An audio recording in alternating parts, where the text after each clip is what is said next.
Ada lagi. Assalamualaikum. Mau ikutan ya? Assalamualaikum ya. Bismillahirrahmanirrahim. Alhamdulillahirabbil alamin. Allahumma shalli ala sayidina Muhammad wa ala ali sayidina Muhammad. Assalamualaikum warahmatullahi wabarakatuh. Halo teman-teman, apa kabar? Mudah-mudahan teman-teman selalu dalam lindungan Allah Subhanahu wa taala. Amin ya rabbal alamin. Alhamdulillah, kali ini aku akan sharing lagi pengalaman sholawat dari teman-teman kita. Tapi sebelumnya buat teman-teman yang belum subscribe, di-subscribe dulu biar aku makin semangat lagi bikin videonya. Buat teman-teman yang punya testimoni sholawat, langsung aja kirimkan testimoni teman-teman ke nomor 0813 1543 0565. Dan yang belum punya buku ini, jangan pernah lelah, ada nikmat di setiap sholawat. Ini bukunya insya Allah bisa nambah semangat teman-teman dalam sholawat. Harganya 55.000, teman-teman bisa cari di Gramedia ya. Atau teman-teman coba aja ke penerbitnya Kultu Media, coba DM di sana. Barangkali bukunya masih ada ya, karena di aku udah habis. Nah, langsung aja kan aku bacain testimoninya. Ini dari Mbak L di Semarang nih teman. Assalamualaikum Kak Mel. Waalaikumsalam. Saya mau kasih sedikit testimoni sholawat Kak Mel. Salam kenal, saya dari Semarang. Mohon disamarkan ya kalau nanti dibacakan. Singkat cerita, dari November 2021 saya terjerat hutang riba. Saya menjalankan hutang riba. Berawal dari menghubungi uang ke beberapa teman saya dengan bunga, dan berakhir saya pribadi punya hutang pribadi dan saya jadi gali lubang tutup lubang. Pada bulan Desember saya benar-benar di titik berat Kak Mel. Saya ditagih hutang sana sini dan saya bingung harus ngomong sama siapa. Saya udah terlalu banyak membebani orang tua saya, mengecewakan orang tua saya begitu terpuruk Kak Mel. Setelah itu saya sudah pasrah Kak Mel. Alhamdulillah saya punya pacar yang sudah sekitar 3 bulan menjalin hubungan dengan saya. Terpaksa Kak Mel, saya hanya bisa cerita jujur sama pacar saya. Awalnya marah Kak, tapi lambat laun beliau membantu saya mencari jalan keluar pelan-pelan. Suatu malam ketika aku benar-benar down, saya kembali melihat YouTube Mbak Mel dan membaca semua testimoni Mbak Mel. Oh iya, aku juga follow IG Mbak Mel waktu itu. Setelah itu saya kembali lagi benahi sholat saya kencengin lagi sholawat saya. Setelah itu suatu ketika pacar saya bilang, kita nggak bisa terus-terusan begini, harus cari jalan keluar lagi buat sesegera mungkin menyelesaikan ini. Saya pikir benar kata pacar saya Mbak Mel. Lantas saya memberanikan diri ngomong ke orang tua. Lalu suatu ketika saya bismillah, saya berani-beranikan ngomong sama orang tua saya Mbak. Saya ngomong langsung, saya menangis sejadi-jadinya. Saya ambil air dalam baskom, saya bawa ke depan ibu, saya basuh kaki ibu saya 3 kali. Saya meminta maaf atas segala perbuatan saya selama ini mengecewakan beliau. Lalu saya cerita semuanya dan kronologinya. Ibu saya menangis Kak Mel, tapi Allah sungguh maha baik Kak. Beliau melembutkan hati ibu saya. Lantas ibu saya memberi jalan keluar untuk saya dikasih sertifikat tanah. Saat itu saya begitu bersyukur dan sedikit lega Kak Mel. Minimal saya sudah ada sedikit jalan keluar, walaupun ibaratnya nanti akhirnya saya mempunyai hutang lagi di bank. Setelah itu saya cerita sama pacar saya Kak Mel. Lalu beliau menyetujui niat saya untuk memasukkan sertifikat itu ke bank. Dan beliau bilang, iya kalau memang itu jalan satu-satunya, dan nggak apa-apa, nanti saya yang angsur bank per bulannya. Kamu jangan terlalu pikiran, tidur teratur, makan teratur, biar nggak sakit. Masya Allah Kak Mel, begitu baiknya Allah kepada saya Kak Mel. Setelah itu saya kencengin lagi sholawatnya Kak Mel. Lalu saya segera urus syarat-syarat untuk bisa masukkan sertifikat saya ke bank. Selang 2 minggu alhamdulillah di ACC dan cair Kak Mel dari bank tersebut. Akhirnya saya bayarkan semua hutang-hutang riba saya. Dan belum selesai sampai di situ, pertolongan Allah berkat saya sholawat. Saya yang semakin rajin sholat fardu. Saya tambah sholat-sholat sunnah semampu saya, seperti sholat tahajud, duha, sama sholat tahajud waktu itu Kak Mel. Karena kedua orang tua saya 3 tahun ini selalu mendesak saya untuk segera menikah Kak Mel.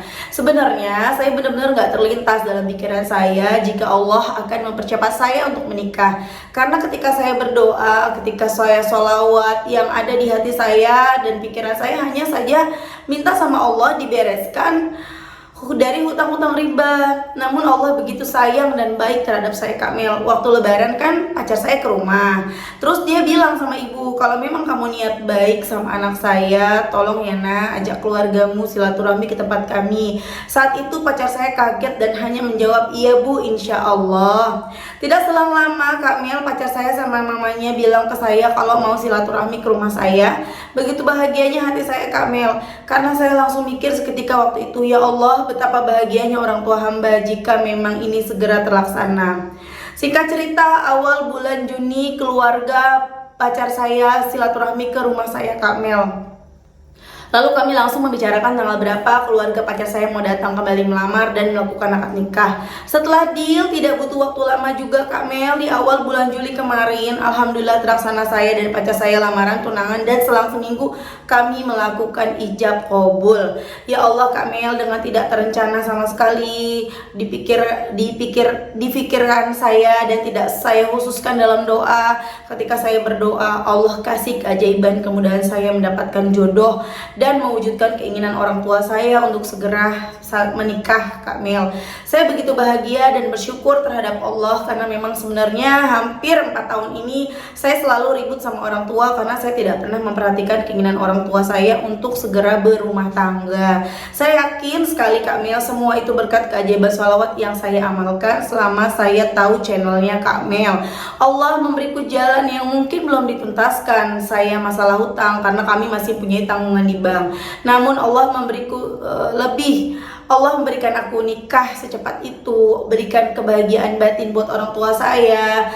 Aku benar-benar bersyukur dan selalu berdoa agar kedepannya bisa istiqomah dalam bersolawat. Amin. Oh iya, Kak Mel, aku ngamalinnya sholawat Jibril nggak teratur, kadang sehari 1000, 2000 sampai 5000. Terus juga tahajud dan hajat, baca surat waqiah minimal sehari sekali, kadang bisa lebih, serta sholawat munjiat.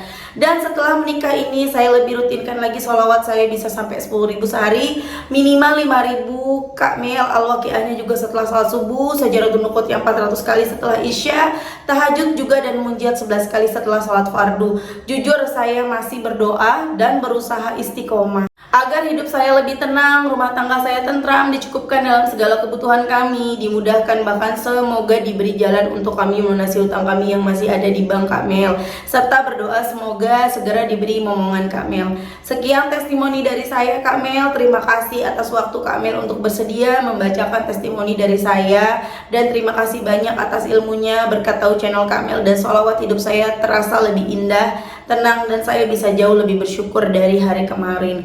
Salam kenal ya, Kak Mel. Sehat-sehat untuk Kak Mel dan keluarga. Doakan saya istiqomah selalu. Terima kasih banyak sudah menginspirasi hidup saya. Wassalamualaikum warahmatullahi wabarakatuh. Salam sayang buat Kak Mel. Masya Allah, itu tadi testimoni dari Mbak El di Semarang yang punya utang ya teman-teman. Utangnya banyak. Dan kemudian beliau bersolawat, Allah jawab, walaupun dengan bersolawat itu, walaupun bayar utangnya lewat jalur utang lagi ya teman-teman ya. Sebenarnya kalau nggak mau lewat jalur utang lagi bisa, tapi ya sudah, itu sudah jadi pilihannya Mbak siapa tadi, Mbak El. Nah, kita jangan ngebahas ke situnya ya, kita bahas ke jodohnya dulu nih. Buat teman-teman yang pada lagi berharap menikah, yang pada belum nikah, yang udah punya pacar tapi pacarnya nggak ada niat buat nikah sesegera mungkin, yang pada entah jodohnya juga belum tahu gitu ya, belum kelihatan, padahal umur udah sekian gitu ya, padahal orang tua udah ngejar terus, ayo coba yuk sholawat, insya Allah nikah tahun ini, insya Allah ya. Karena aku juga pernah cerita ya di channel pertama kali aku cerita tentang adik aku Desi yang sampai ngalamin 2 kali patah hati. Kemudian aku bilang, udah stop, jangan pacaran-pacaran lagi, mendingan langsung nikah aja. Kemudian adik aku baca sholawat, waktu itu sholawat Jibril dibaca ketika berangkat dan pulang kerja, shollallahu ala Muhammad, shollallahu ala Muhammad, shollallahu ala Muhammad, begitu terus dalam waktu 1 bulan ketemu jodohnya dan nggak lama tunangan lalu menikah. Cuman karena waktu itu masa pandemi, dilarang, kita masih dilarang buat acara-acara nikah gitu ya. Jadi agak lama sih, selang kurang lebih hampir 1 tahun baru dia nikah. Tapi memang dijaga gitu loh, nggak pacaran gitu, nggak. Jadi memang mereka sama-sama berkomitmen mau menikah, teman-teman. Kemudian ada lagi temen aku, nggak apa-apa ya aku ulang ya, temen aku juga waktu itu aku udah punya anak 1, umur aku udah 28 teman-teman, dan temen aku ini belum nikah teman-teman. Dia yang galau sedih gitu kan, enggak, aku waktu itu umurnya 27, temen aku belum nikah. Dan akhirnya aku bilang, udah lo baca sholawat aja. Akhirnya dia nyoba baca sholawat, Allahumma sholli ala sayyidina Muhammad wa ala ali sayyidina Muhammad. Dia bacanya itu. Dan alhamdulillah akhirnya nggak dalam waktu sebentar aja teman-teman ya, teman aku ini juga nikah teman-teman, dan sekarang udah punya anak. Jadi coba yuk kita deketin Allah, kita pakai jalur langit. Udah capek deh kita mah ya cari jodoh ke sana ke sini, udah kita mintanya sama Allah aja.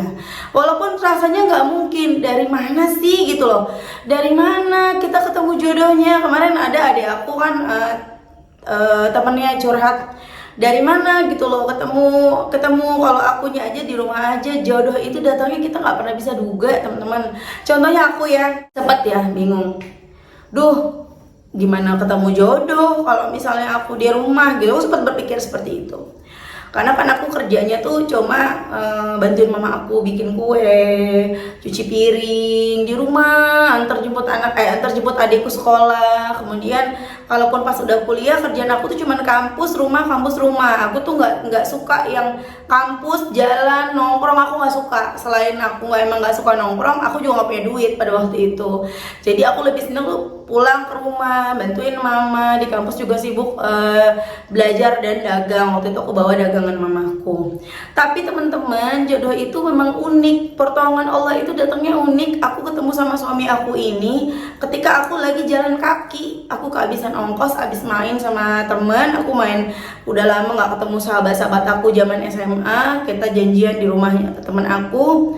Pulangnya aku kehabisan ongkos, jadi aku jalan kaki supaya aku nanti kalau naik angkot nggak terlalu mahal, karena uang aku tinggal 1.000 atau 1.500 perak waktu itu. Sementara kalau naik angkot itu sekitar 4.000. Kalau mau yang 1.500 ya aku harus jalan kaki dulu supaya lebih dekat nyampe ke rumah kan. Jalan kaki, ketemu sama suami aku ini, ketemu di jalan, dia mengenali aku dari belakang, kayak Meli itu gitu kan. Akhirnya dia turun, udah deh.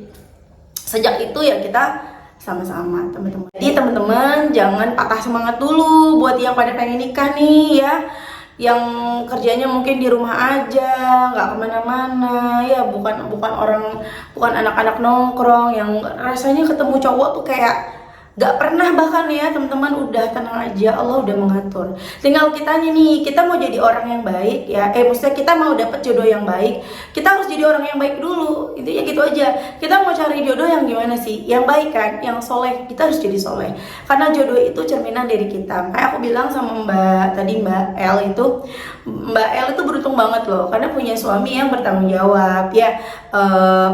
Padahal waktu itu posisinya masih pacar ya, tapi udah mau bantuin gitu loh. Dan pacarannya juga belum lama ya, baru 3 bulanan ya teman-temannya, baik banget. Dan alhamdulillah Allah percepat nikahnya. Jadi kan juga lebih baik ya, ngapain pacaran lama-lama.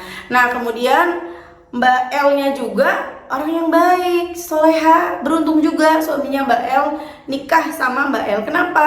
Rajin ibadahnya, rajin sholatnya, rajin sholawatannya.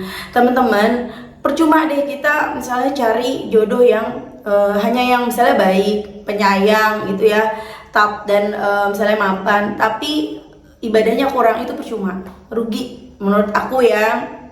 Lebih baik tuh kita nomor 1 kita cari yang agamanya bagus dulu.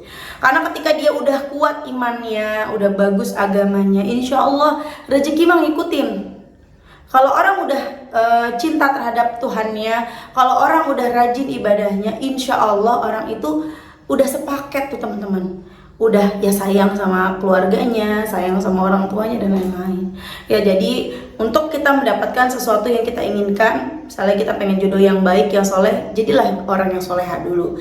Pengen dapet yang baik, jadilah orang yang baik. Pengen dapet suami yang jujur, kita jadilah orang yang jujur. Seperti itu ya teman-teman ya. Dan Masya Allah kita doakan semoga Mbak El hutangnya segera lunas ya teman-teman ya. Teman-teman, tapi ini jangan dijadiin gini loh, oh kalau gitu aku untuk menutup semua hutang aku ini aja deh, ngutang ke bank deh. Jangan ya, itu bukan solusi teman-teman. Jadi kalau bisa, kalau memang utang udah banyak banget, udah bismillah ya Allah, angka apa yang harus hamba jalanin, hamba nggak mau nutup utang pakai utang. Insya Allah ada jalan. Yang penting kitanya apa? Yakin, istiqomah, pasrah, berprasangka baik, dan introspeksi diri. Ngaca terus. Udah pantas belum ya? Udah sebanding belum ya? Udah pantas belum ya aku ditolongin sama Allah gitu ya. Mudah-mudahan utangnya segera lunas, bisa segera punya keturunan ya Mbak El. Dan teman-teman buat yang suka pada ngeluh, Mbak, aku kok masalah terus ya, aku baca ya komentar di mana ya, pokoknya kenapa Mbak aku udah sholawat malah tambah masalah. Selalu ingat teman-teman, yang namanya hidup itu perpindahan dari satu masalah ke masalah berikutnya. Yang namanya hidup itu kita selalu diuji, nggak pernah nggak diuji. Sampai detik ini kita pasti terus diuji. Jangan mentang-mentang udah sholawatan itu bebas dari ujian, enggak. Rasulullah aja yang udah dijamin surga itu diuji teman-teman. Jadi kita jangan berharap nggak bakalan diuji dengan sholawat. Jangan berpikir seperti itu. Diuji tetap, tapi insya Allah kalau kita rajin sholawat, ujian itu terasa ringan, nggak terasa berat, itu ya. Ujian terus ada. Seperti yang teman-teman tahu, aku sakit. Sekarang yang lagi sakit anak-anak aku, walaupun bukan sakit yang alhamdulillah nggak sakit-sakit parah gitu ya. Ini kan lagi musim nih. Teman-teman juga mungkin denger nggak suara aku nih agak-agak bindeng. Jadi ini lagi musim ya, hati-hati, perbanyak minum vitamin. Ini kita lagi musim sakit. Sakitnya tuh gejalanya tuh gini. Pertama kita meriang. Habis itu kita pusing. Kemudian mual ya, bukan mual, perih dada bolongnya kayak orang sakit mah. Kemudian selain itu pusing, perut perih, terus terakhir itu pilek ya, pilek hidungnya meler, pilek bindeng, baru terakhir itu diare. Dan anak aku yang besar, yang si kakak tuh lagi diare, jadi udah 3 hari nggak sekolah. Kalau si Ade diarenya udah sembuh, tapi tetap dia mah nggak mau sekolah, ikutan kakaknya kesempatan. Dan kalau aku lagi di fase bindeng. Kemarin sih 2 hari yang lalu meler hidungnya ya, diem aja ngalir tuh pilek.